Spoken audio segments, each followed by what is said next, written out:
Praise the lord. తండ్రి వాగ్దానం 1 పేతురు 5:6. దేవుడు తగిన సమయమందు మిమ్మును హెచ్చించినట్లు ఆయన బలిష్టమైన చేతి క్రింద దీన మనస్కులై ఉండుడి. ఆమేన్. తగిన సమయమందు ఆయన నిన్ను హెచ్చిస్తానంటున్నాడు, ఆయన నిన్ను ఘనపరుస్తానంటున్నాడు. నువ్వు అనుకోవచ్చు, నా జీవితంలో ఇంకా మేలు జరగలేదేంటి, నేను ఎంత జాబ్ విషయంలో నేను ఎన్ని ప్రయత్నాలు చేస్తున్నా నాకేంటి రిజల్ట్ రావటం లేదు, నేను ఇంకా ఏంటి ఘనపరచట్లేదు అని నువ్వు అనుకోవచ్చు. ఇంకా నేను కిందే ఉన్నానే, ఇంకా నేను పై స్థాయికి రాలేకపోతున్నానే. ఎంత కష్టపడినా నాకంటే వెనక వాళ్ళు నాకంటే ముందుగా వెళ్ళిపోతున్నారు, కానీ నేను ఇక్కడే ఉన్నాను అని నువ్వు అనుకుంటున్నావా? దేవుడు అంటున్నాడు, తగిన సమయం నిన్ను హెచ్చిస్తానంటున్నాడు. ఆమేన్. తగిన సమయం ఆయన హెచ్చించడానికి సిద్ధముగా ఉన్నాడు. నువ్వు సిద్ధముగా ఉన్నావా? నిరాశ రానివ్వద్దు, నీలో అపనమ్మకం అనేది రానివ్వద్దు.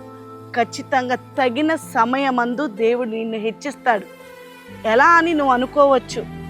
యోసేపుని తగిన సమయమందు హెచ్చించాడు. ఒక బానిస దేశపుకి బానిసగా వెళ్ళాడు. ఒక దేశానికి ఒక బానిసగా వెళ్ళిన తనని క్రమక్రమంగా దేవుడు హెచ్చించాడు.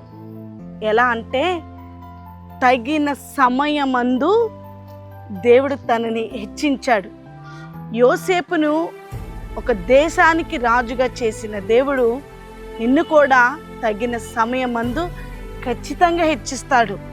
నువ్వు నమ్మగలిగితే, నువ్వు విశ్వసించగలిగితే, నువ్వు దేవుడు కార్యం చూస్తానని నువ్వు నమ్మగలిగితే నువ్వు సమయం ఇవ్వాలి.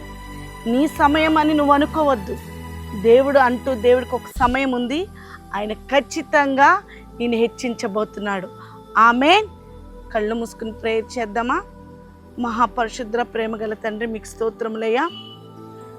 ఇదిగో ప్రభా, ఈరోజు వాగ్దానం తగిన కాలమందు నిన్ను హెచ్చిస్తాను అని అన్నావు కదా ప్రభా. నిజమే, మా సమయంలో కాదు ప్రభా నువ్వు హెచ్చించేది, నీ సమయంలో మమ్మల్ని హెచ్చిస్తానన్న దేవా, మీకు స్తోత్రములు తండ్రి. వింటున్న వారు ప్రతి ఒక్కరు వారు ఎవరైతే ఎదురు చూస్తున్నారో తండ్రి, వారు కొరకు తండ్రి మేము ప్రార్థిస్తున్నాం. ప్రతి ఒక్కరు తండ్రి నీ సన్నిధిలో మోకరించి ప్రార్థన చేస్తున్నారు ప్రభా. తగిన కాలం సమయమందు ప్రభా వారు హెచ్చించినట్లు, ఇదిగో ఈ వాగ్దానం వారి జీవితంలో నెరవేర్చినట్లు మీరు దీవించి ఆశీర్వదించమని వేడుకుంటాం.